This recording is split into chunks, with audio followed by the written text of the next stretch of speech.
Hi friends, it's Janine Richards from Q101. Welcome to The Tour Life. Grab your all-access pass and join me behind the scenes of the music industry. Together, we'll discover how to live happier and healthier lives doing what we love. Today's guest is a tour manager and tour accountant who has worked with artists such as Beth Ditto, Tool, Florence and the Machine, Beck, Bassnectar, Ryan Adams, Bauhaus, King Crimson, and Kraftwerk. She established and directed the artist transport departments at Coachella, Stagecoach, and Desert Trip festivals. Over the past few years, she has even ventured into the world of esports. And she's also one of the co-hosts of the first and only of its kind educational webinar series, Tour Management 101, an invaluable resource for those aspiring to enter and thrive in the touring world. In this episode, we get into our personal journeys with mental health diagnoses, learning to trust your gut, embracing growing pains, and the realest and most hilarious advice to live by. Here is my conversation with the incredible Jo Kaczka. MJ, I am so happy I finally got you right here, like I can see you on my Squadcast. How are you? Thanks so much. I'm good. Yep. Yeah. So you're in Denver right now. You just told me. What are you doing in Denver? I'm based in LA now, but I'm actually from Denver originally. So I thought, I'll come out here for a couple months and see some different scenery. My husband is he is tenure track faculty at Cal State Fullerton. So he needs some time he's working from home now and he's the chair of his department. So he needs some time to do his work. And I was like, I'm going to come out here and help my family with some stuff, do some hiking and, Can you tell our listeners a little bit about your story? Because I remember we had a conversation on the bus during the Beth Ditto tour one time. And there was that peanut butter story that you brought up about just having peanut butter on the rider the whole time. So I vividly remember that. But I know that you have a really interesting background. And just listening from like TM 101, I kind of want to know what are those formative moments? Did you know that there was a career in music? And then how you actually ended up doing that? Yeah. So I think it was funny. I was thinking about this and I think my earliest moment I can think of when I was really knew that I just was interested in behind the scenes stuff was when I was about 8. My mom is from Scotland and my dad was in the Air Force. I grew up in Denver. There was a big Air Force base there. And the Scots Guards, which are it's the Scottish military, but they have a pipe band, a bagpipe band. And they were on tour and my mom was friends with the pipe major. She'd grown up with him. And so we went to the show and saw the pipe band. And then afterwards we went back to say hello to her friend. And I remember being absolutely fascinated by the dressing rooms and all the road cases and oh my God, and I think that was probably the moment that I just got really curious about what goes on behind the scenes, in a production. And then a couple of years later, I remember listening to a talk show on the radio with the local promoter talking about what he did. Denver's always been a pretty good music scene. We had Red Rocks. There's always stuff going on. It was a thing to go to concerts. But I remember hearing that as well and going, that's what I want to do. At 10, I was just I want to be a concert promoter. So, as you do, I went to tons of shows and I was super into the underground scene in Denver. Had friends in bands and everything. And one time a friend of mine came through on tour. He was a sound guy for, I think, Mr. Bungle, way back in the day. And I, went to meet up with him at Soundcheck and have dinner. I saw this girl walking around on stage and I was like, who's that? I was like, that's our tour manager. And at that moment, I just knew. I was like, that's what I want to do. And so it was those are 3 really formative moments for me. And after that, and I was just had seen my first woman tour manager. I don't even know what her name was, but whoever she was, this is why I'm doing what I do. Cause I was that's what I want to do. And I was singular minded from that point. I was I'm going to be a tour manager. That's what I'm going to do. So how does it feel to be able to pinpoint those moments? It's really interesting. I mean, I think you know you're doing the right thing when you just so clearly have those moments where you're like, that's what I want to do. And I have like, interests or corollaries to that, but it's always been pretty much like boom, boom, boom. And I can connect the dots, It took a while to actually become a tour manager and doing other stuff, but yeah. Oh, wow. So how did you eventually become a tour manager? So I ended up landing a job at a production company in Denver that they produced like some corporate stuff and private gigs. And they were also doing music festivals, but it was for like the local radio stations, like producing like classic rock fest, and I got a job there, and my boss kind of took me under his wing and taught me about contracting, had me writing proposals. I was the production office manager, got to oversee the people that set up like hospitality, and just kind of learned all the nuts and bolts from that. And then kind of simultaneously, I got a gig as a production runner, working at like Red Rocks and some of the other local venues. So I was kind of learning this stuff and meeting people that were on tour. I still had friends in bands. And at one point, one of my friends who was in a band had told me that their manager was going to be tour managing the Warped Tour, and maybe he could use an assistant.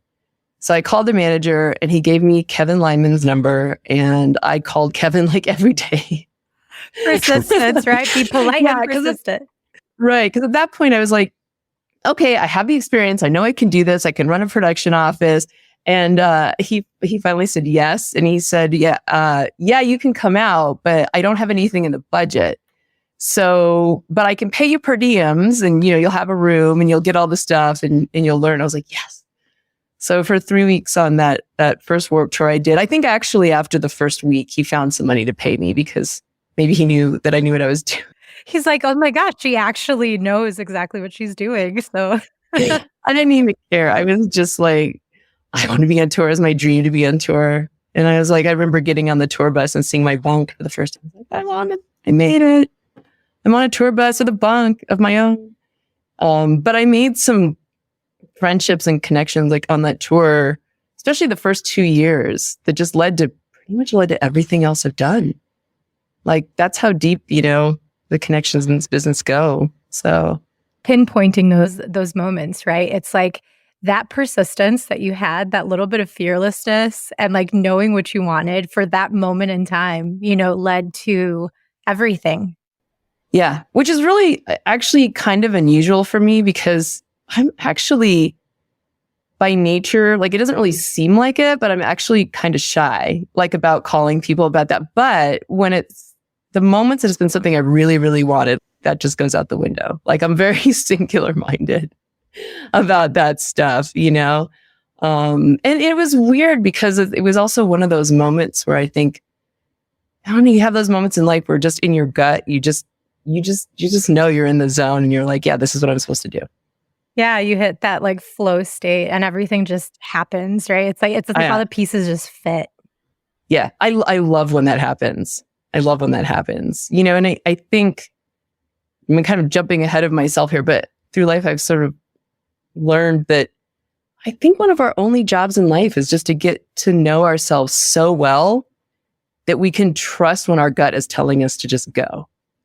Because when I've had those moments in life where it's just like I've been able to just know myself well enough that I know how it feels to feel right in your gut, that I've like had the best outcomes. Yeah. You're totally right. Like that's a journey that every person, has to experience. And you don't know what's right until you experience what's not right. Yeah. Have you ever had experiences like that where, you got to a point where you started to realize like there's something off and I now am aware and I need to figure out what it is? I mean, ever since I was like a kid, well, I was like kind of a punk rock goth kid, so it was like, just kind of really the whole underground thing. So everybody, was kind of disaffected. Everybody's kind of melancholy and disaffected. But I think I always kind of really felt deeply that way. And kind of always felt a little more melancholy than like most people that like I know. And then, God, it's been more than 15 years ago, probably almost like 20 years ago, maybe. I ended up like actually seeing somebody and going like, what is going on? And I was diagnosed actually with dysthymia, which now they call it persistent depressive disorder, but dysthymia just sounds cooler. So I just stick with that. But basically like, it's like if say normal people are at like a 10, then dysthymic people are like at a 7 or 8 all the time.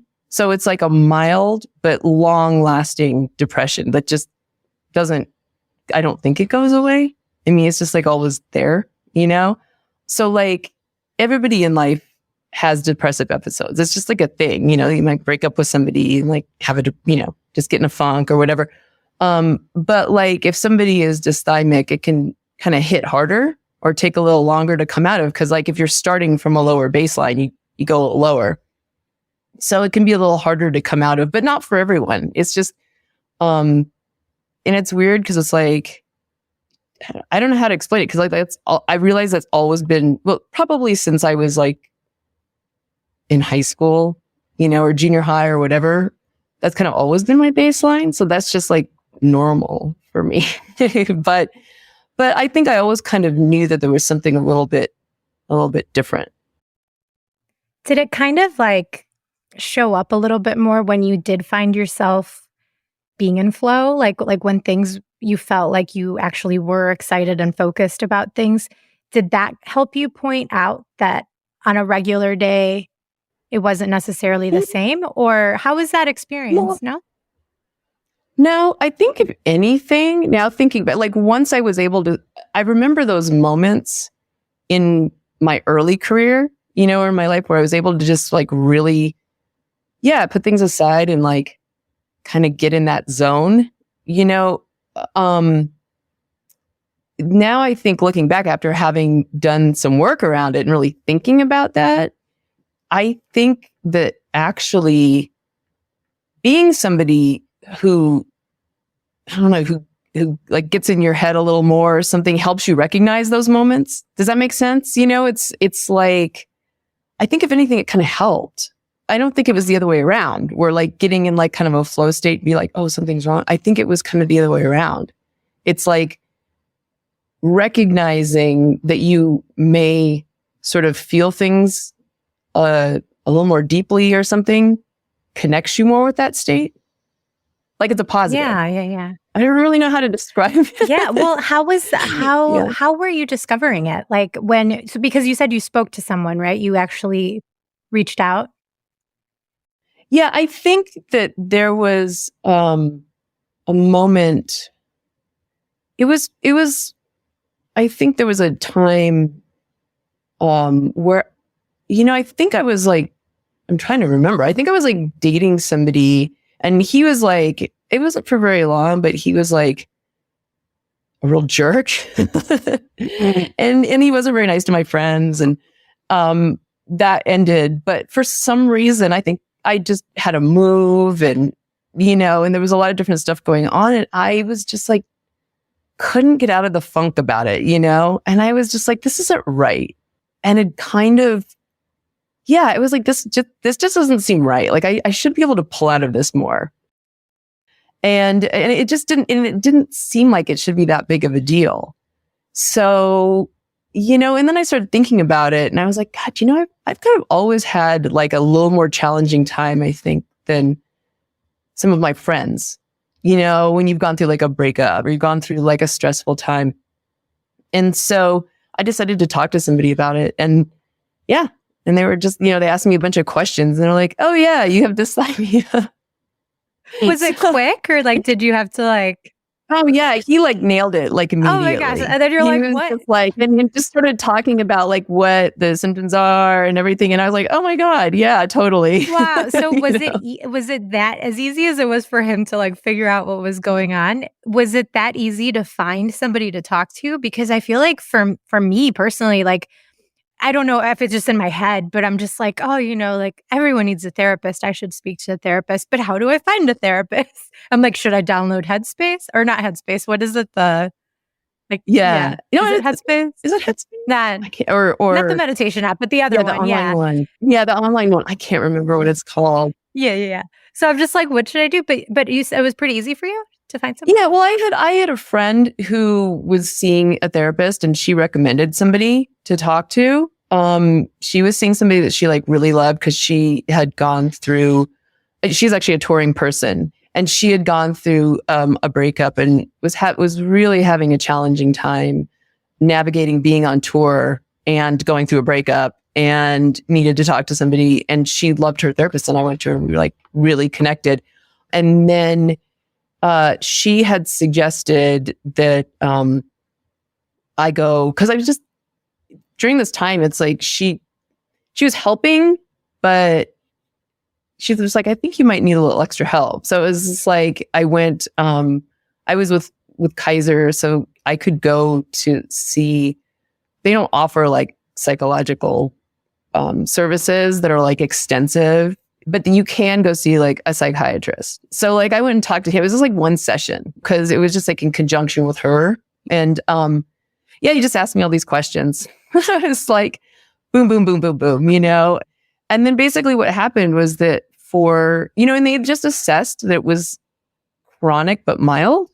So basically what ended up happening was for about a year, I was on like a really low level, like just above subtherapeutic level of an antidepressant and anti-anxiety. And what that was to do, so that worked for me. And what that was to do was to just help me sort of know what it feels like to be closer to that 10, to like a normal person, so that I could understand what that felt like. So the way that I think I described it to you earlier when we were chatting for a minute was that it's like people who live in LA, like there's helicopters overhead all the time.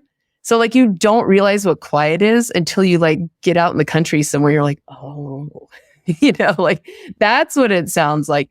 So it was kind of like that. It was strategic. So I could kind of feel that. And then it's like, okay, what strategies, what can you do? What works for you to make you feel like that without medication?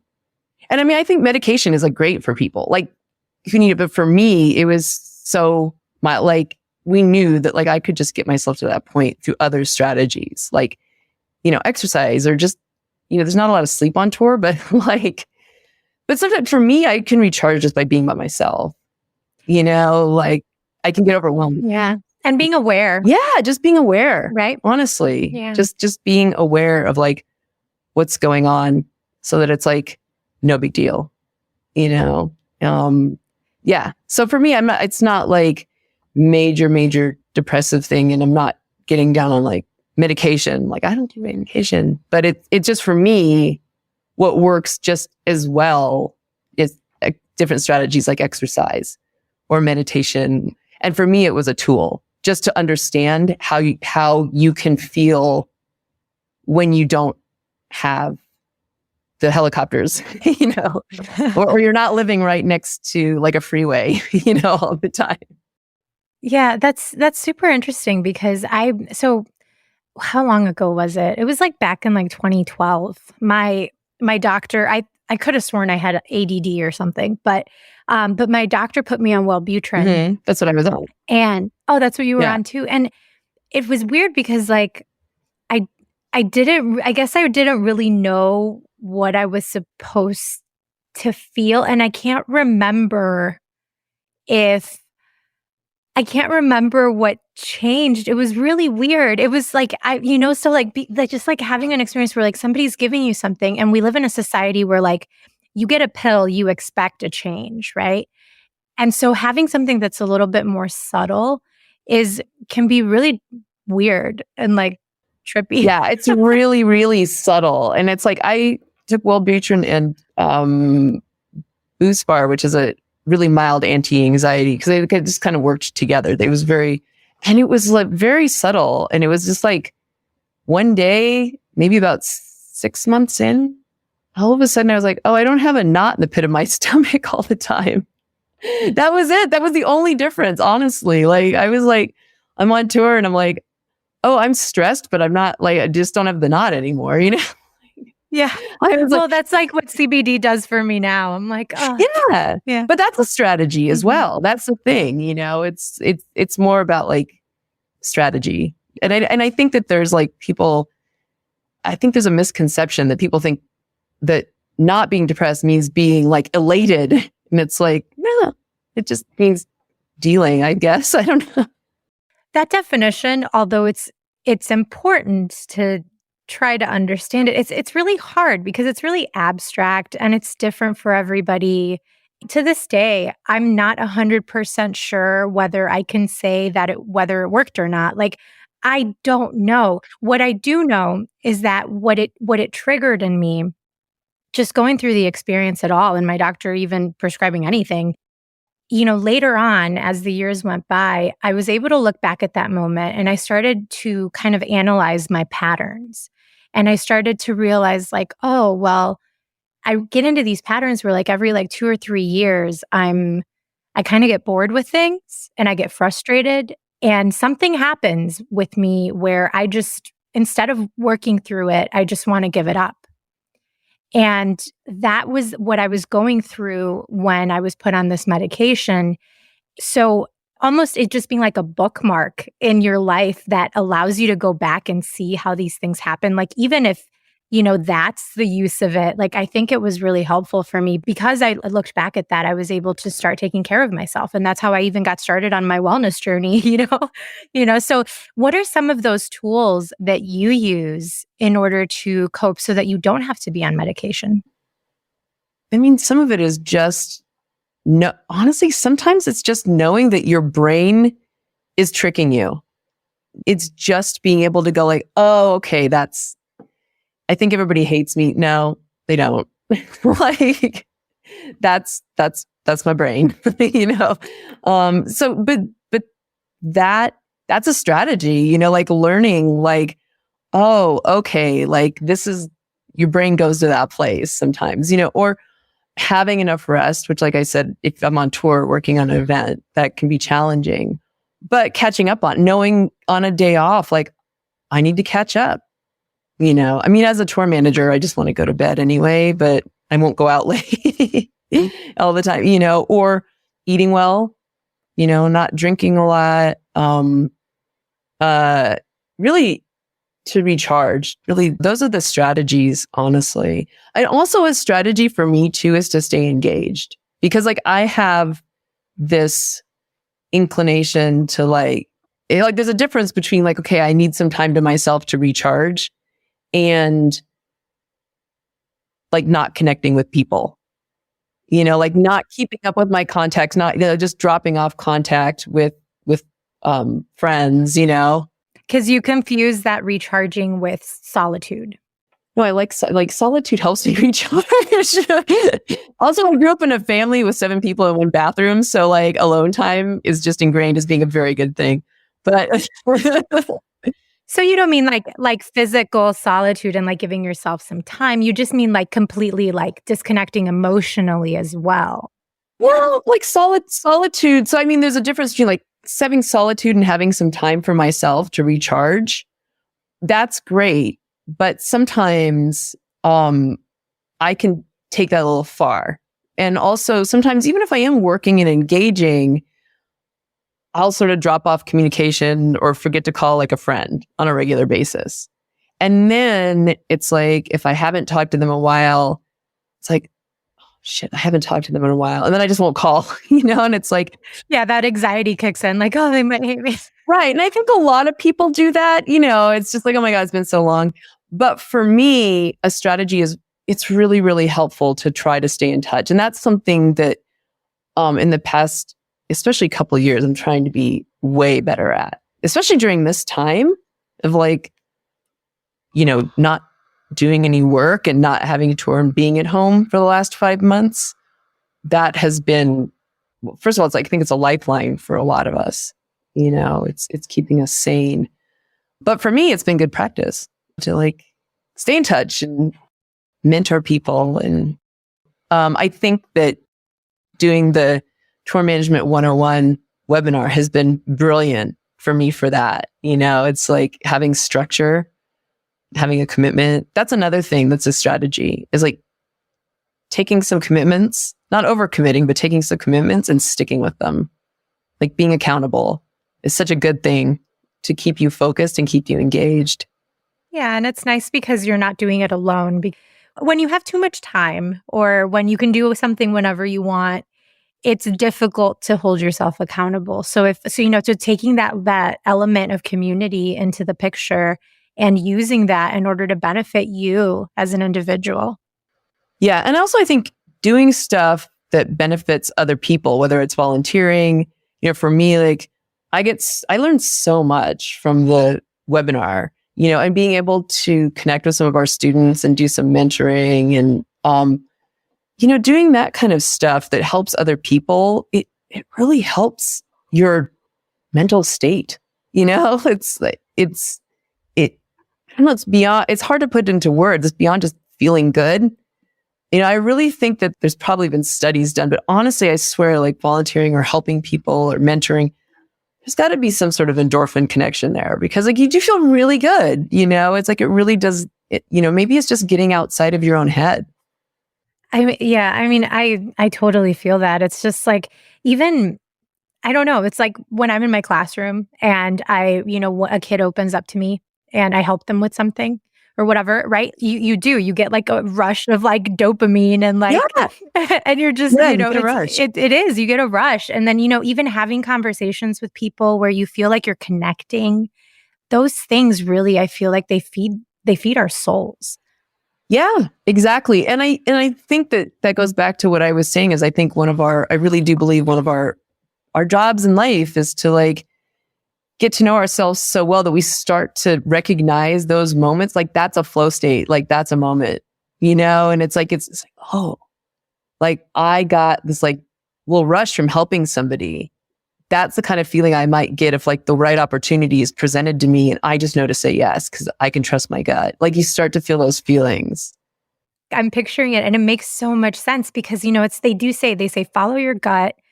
You'll feel it. Like you'll know when it's right.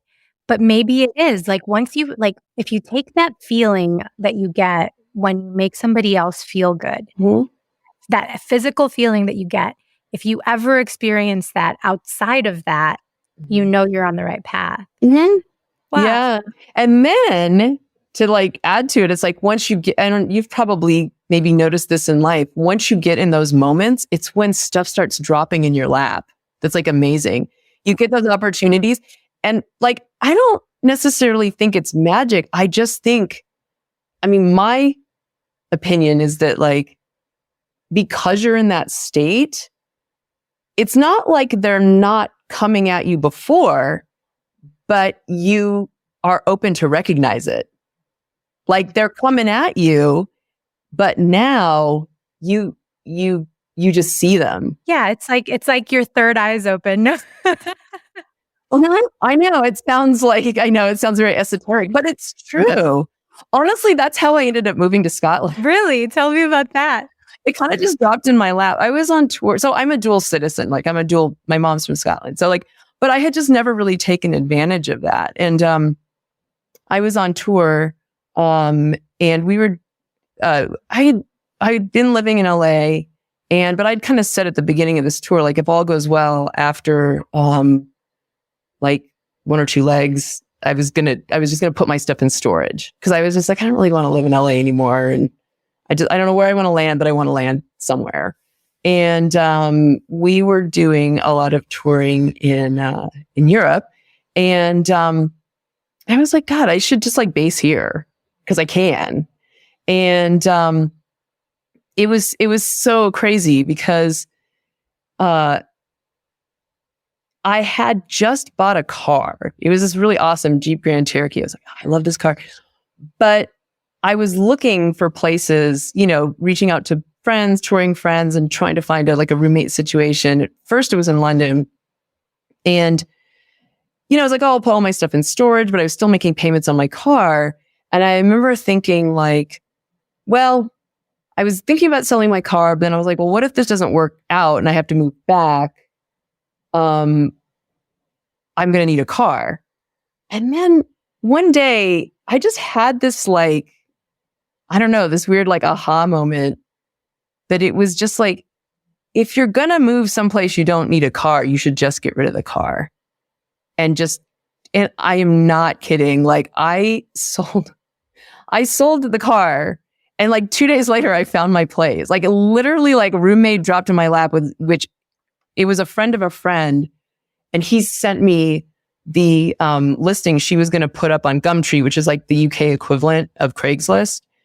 And it was like almost word for word what I was looking for. Well, it's because, I've heard people say this and I totally believe it. If you have sand in your hand and like you're holding on to it so hard, like it slips through your fingers and it's hard for you to even like grasp anything else, right? But if your hand's open, you can still grasp what you want and you're still open to receive. And there's no need for you to cling on to things. Yeah. And it was crazy because like, I think it was one of those moments when I saw the email and she was describing what she had. Like, I think there have been times in my life where I would have been like, I don't know, let me think about it. But it was one of those moments where I just was able to recognize that kind of like rush of like, this is so right. And I just went. I literally like, we were wrapping and I think the leg of the tour was ending in like 2 weeks. And 2 weeks later, I was moving into London. Like, but it was one of those moments where it was like, I was able to recognize how like just perfect that situation was and not even think, and I think there have been times in my life where like, I would have muddied that, with like, well, I got to like get my stuff together or maybe I should check around more. But I just remember very distinctly feeling exactly what you were talking about. That like sort of little rush of like in your gut going, don't even question this twice, just do it. And I did. It was like one of those times, honestly, it was like one of the first times I jumped that quick. And then when the tour ended, I was like, okay, I kind of like to stay living over here and it'd be kind of cool to not go immediately back out on the road. And a friend who worked at an agency was like, oh, send me your CV and I'll just send it out to some people. You should become a promoter rep because that would be great. You're doing what you're doing anyway, but you'd get to be based here. And I was like, cool. And then like, I think a week later, I didn't even know she had sent it out. A week later, I got an email from the big promoter in Glasgow. I wasn't even thinking Scotland, at all. And, but how perfect. It's like literally half my family is up there. That was meant to be. I know. And it was another one of those weird, like flow state moments. I was like, okay, here we go. And so that's how I ended up living and working in Scotland. Did not know its soul in Glasgow. My whole family's in Edinburgh. So it was like, but I just went up there knowing nobody. I knew one person. I had one friend who I knew from like a completely different thing. It was like a women in the arts chat group online. And she was moving in a month to London. So it was like I was alone, but it was great. It turned out great. Oh, man. Yeah. I mean, it's crazy how we always end up where we're meant to, right? Yeah. Yeah. So where'd you go after that? So because you eventually moved to LA, you said. Right. I moved back to LA. Right. You moved back. So then what happened? So I would come over, I was promoter repping over there, but the way it works there is, you're freelancer. So I was, working, I was on a full-time schedule, but, working on a per show basis. So I had the flexibility to go on tour, do other things if I wanted to. And, I would come over to the US to work on a couple of just regular gigs I had. So, I've been over there like 3 years and, came back here, to work on some gigs. And I actually was going to take most of that year off from the promoter because a friend of mine was going on tour for the whole year and asked me to house sit his house with a pool in LA. And I was like, I can't turn that down. You're like, yes, of course. Yeah. So, and I had some gigs to work over here.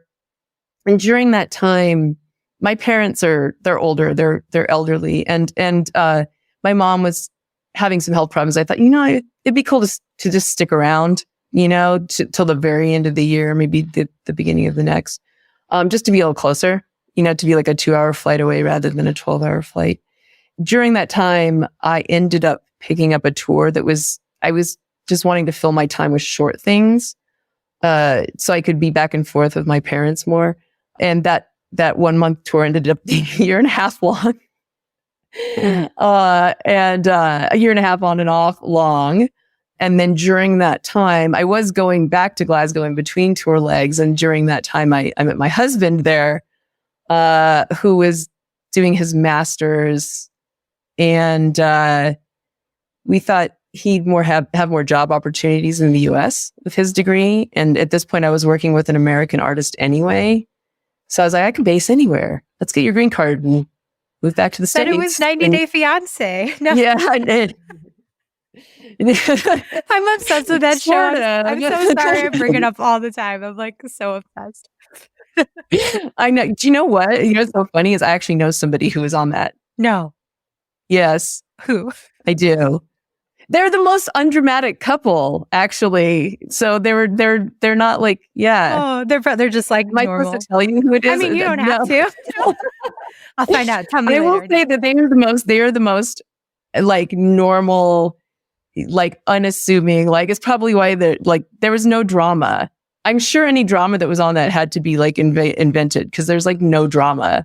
Oh yeah, because like the ones that had the most drama ended up getting their own show. Like that, like that's exactly. Yeah, totally. Oh my gosh. But yeah, so you brought him back to the States and that's so cool. So there's another time, right? It's like you're always in the right place at the right time. Like imagine if you had never followed your gut instinct that first time, you would have never gone back, like maybe it would have set you off on a whole different trajectory. But I think any trajectory is like right. That's true. You know what I mean? Mm-hmm. Like, yeah, I'm a big fan of the movie Sliding Doors. Oh yeah. Yeah. And then it's like, like I feel like maybe those pivotal moments in our lives, we get there one way or another. Yeah, I do think we get there one way or another. I do. But I do think that like, getting to know myself better, and that includes like if something's going on, like not being ashamed or afraid or whatever, checking it out. That's what helped get me there. I've certainly like right now, I'm like, I was getting ready to start a tour with a new artist. So like, I don't even have like the buffer zone that some people have. Like, oh, I was in the middle of a tour or I've been working for the last 5 years with an artist. So like, I'm still in that loop. Like I am free floating right now, so like it's, I sound really up like everything's perfect, but that's not really how it is, Let's unpack that feeling. I mean, that feeling of uncertainty, I feel is kind of a thing that really does happen in touring, right? Like you guys, when you're going from artist to artist, there's that little bit of time in between where like there's some uncertainty and, how is that? And then like, how has your journey, getting to know yourself and figuring out how to handle those difficult moments, how has that helped? So I think, I honestly think that as far as like being free floating, that is just as a freelancer, that's something you just learn to trust. Especially when you're starting out, you're like, oh my God, I'm never going to work again. Like a tour ends and you're like, oh, where am I going to get another tour if you haven't gotten a call? But I think getting some time under your belt, you start to look back historically and you realize like, my bills have always been paid. I've always gotten another gig. Like I haven't gotten behind. At one point, kind of early on, I learned this strategy that if I had a tour ending, I was like, oh my God, I have to pay all these bills or I've got my rent. How am I going to do it? So I would write down like on a piece of paper, what my debts were or like what I was worried about or whatever. And I would just like stick it in a box and like not look at it. And at the end of the year, I would look at it and I would realize like every single one of those things had worked its way out. I'd paid all those bills. I had never gotten behind. I'd gotten a gig. And I kind of stopped doing that after a while because I was like, I just was able to remind myself, you know what, historically, you've always worked. You've always landed on your feet. You've always found something. So I think that like the biggest uncertainty is the unknown, But when I look at the reality, I've always been taken care of or been able to find something or been able to land at my feet, especially if you put a little work into it. And that's, that's something I was thinking about when we were talking. You're asking about strategies, is that, that's kind of a form of like cognitive behavioral therapy. I'm a big fan of CBT. So it reminded me of Dr. Sleep, like in The Shining, that was like the exercise that who was the guy that was at the hotel that had The Shining.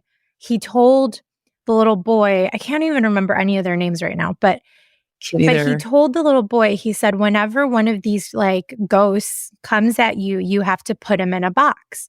And so in Dr. Sleep, every one of them was in a box in his mind. And that right there, wow. Yeah.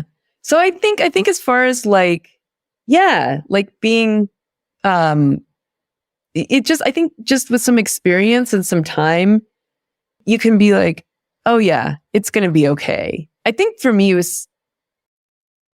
was before that sort of switch where you get enough under your belt that you can trust that it'll be okay.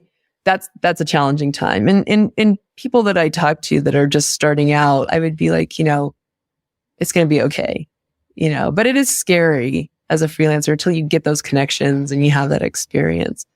But I think that as far as now during this time, I think honestly, personally, I think as somebody who's dealt with like anxiety, I actually found myself being less anxious during this time. Because I'm like, I trained for this. I'm like I trained for moments like this. Like, this is what goes on in my head every day, that like everything's going to fall apart. So I'm like, I'm ready. Oh, but that says a lot. That's not a conscious thing, but I was very surprised at now it's going on and on and on. So it's different. But I think that, I felt really, and I'm not the only person. Like, I talked to some other friends who felt this, but I felt like really the beginning of this, like very strangely calm. It's like one of those moments as a tour manager when like all the flights get canceled and you just go into calm mode and fix it mode.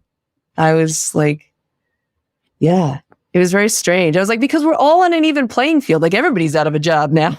So like, I don't have to stress about anything. That was how it felt at first. That's not how it feels now. Yeah. Well, but that point that you brought up about like when all the flights get canceled and then you have a switch, and that's something that has to come with practice. I mean, it doesn't just happen, right? Like overnight, does it? Well, that's also, it comes with practice. It comes with experience of like, like you said, it's like, I also think I think you said something earlier about like, you can't know what you want unless you know what you don't want. You can't, it's like, you can't. Yeah. So it's like, you can't know how to fix something without having failed at it. So I think when you have enough times of like something really going completely to shit, like, or you're like, you couldn't fix that flight or whatever, or you didn't know how early on in your career, but when you've done it enough, it's like muscle memory. Like, oh, okay. You go in that mode. You just go in that, like, okay, you get strangely calm and focused. So you go it was a little bit into that mode.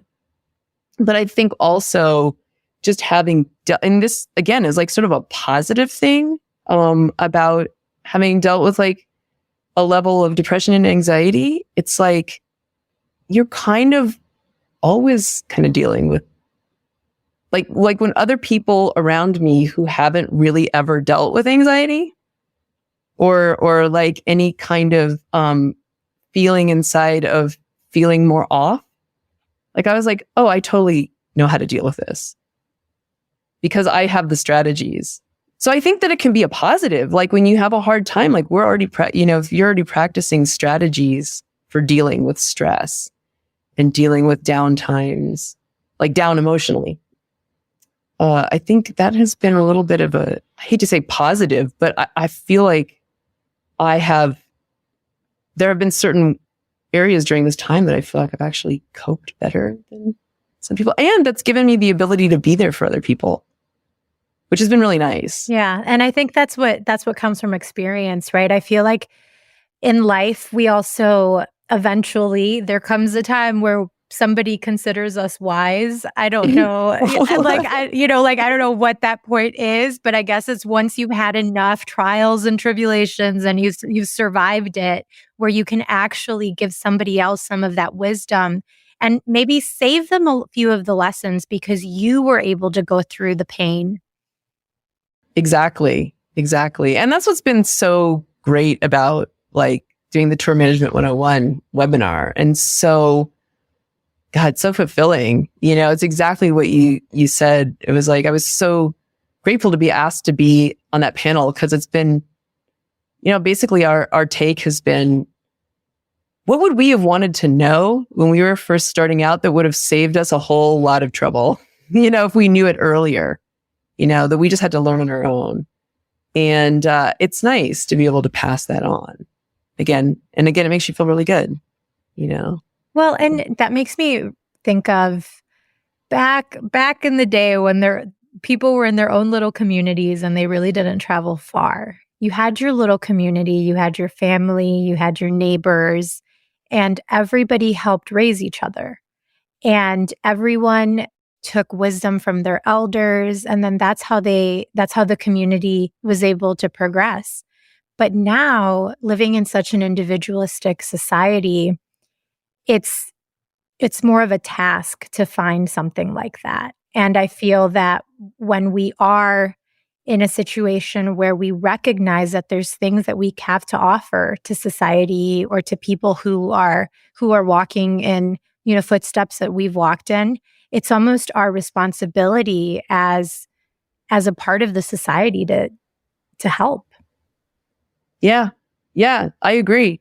I mean, everything you just said, no, it really is. I mean, I think that whole apprenticeship kind of thing and mentoring thing is so important. It's like, you can go to school and now in this business, you can get a music business degree, but there's something different to that connection through generations of life or like an industry, the trade being passed down, that is that extra sense of connection. I think that's something that has been missing. And I think that's something also that, I mean, in some ways people are really, that's talking about people getting in, but people are really missing during this time because that's something that's very, very particular to our industry. Once you're in it, once you're on the road, like you're there for all the, there can be conflicts or dysfunction or whatever on the road, but you're tight in your family and you do learn stuff from your coworkers and all of a sudden that just got taken from everybody. So that's been hard. Yeah. I mean, you were saying that you didn't want to say positive, but let's think of it as a silver lining, right? One of the silver linings I think of this time is that because we're able to sit with ourselves and we're able to kind of see what part and like what role we play in this world amongst our friends, amongst the people that we know, in our careers, the industry that we work in, we're able to really sit with ourselves and see, like what part do I play in this as a whole? And I really think it's a transformational time for us, just I do as too. a human race right now. Yeah. And I, so many conversations going on now, like, obviously in general, and especially also in this industry, a lot more focus on mental health, on diversifying issues with women speaking out about stuff like I just think it's all a positive and it can only make things better. It's a lot of uncomfortable conversations, but like you can't grow without some growing pains. You have to be willing to be uncomfortable to grow. And I agree with you. I think that this will ultimately hopefully be a positive time with some growth, personal, industry wise, maybe societal, hopefully. It is. It's easy to get down on things, and it's easy to sink into a hole and not want to come out. And it's okay. It's okay to take your time and feel all the feelings, but it's like, I think it is important to recognize those good feelings that we were talking about. When you're in your worst moment, it's like when you can feel good, single it out and name it. Yeah. And figure out what it is and then strive to feel it again. And figure out what it is that can help you feel that feeling. It's probably not getting drunk because you're just going to feel, but like physically, like feel the physical feeling. It's like, hey, what can I do that's going to get me there? Some people it's exercise. Some people, like you said, it's like it's helping other people. I find out more and more, like we were talking about, like I get a real high from that. It's great. And it's reaching out to other people. I think that I hear so much people saying, oh, if you're down, know that you can always reach out to me. If you're having a hard time, it's like, that should be flipped, because the person who's feeling down probably is incapable. If you feel like, oh, maybe I should reach out to that friend, if you even have that idea, do it. Because it's going to make you feel good and it's going to make them feel better, so.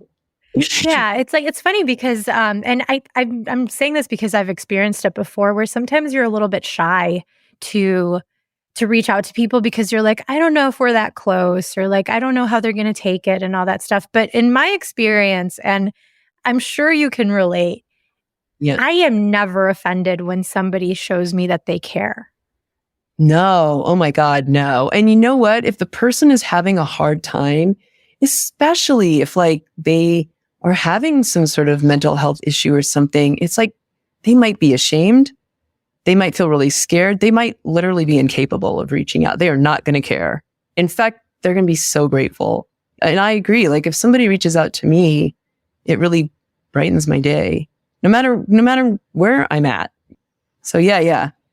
And it could be, like I said, and by nature, I'm actually kind of shy. So like that is one of my things. Like even now, like knowing loads of people and being connected to lots of people, like I always have that moment of like, I'm gonna call that person, but it's worth it. It's really worth it. That's why I love the, like on IG stories, like I try to almost constantly have an IG story. Like that's how I connect to people. I don't know, but because I like looking at theirs, and I love that you could just like respond with a little emoji and then it like rains down on them. Like that's just, I feel like as much as like it's super cheesy and everyone, like people might roll their eyes at it. Like that's such an easy way to just like show them that you're paying attention. Oh my God, it is. And what's like great is when somebody that you think doesn't even pay attention to your world, but all of a sudden does that, and you're like, oh, like they consider, me their friend, it's like, I know that sounds like really small and kind of dumb, but like that can really make your whole day. Yeah. Oh, totally. You never know whose day you're making. I completely agree. And I love it so much. Oh my gosh. Well, this was an amazing conversation and we're almost out of time. So I wanted to see if you can think of anything that someone has told you that really made a difference for you when you're getting into these moments where you're not quite sure what to do, or maybe you're a little bit down. Like what's something that somebody said to you that really stuck out?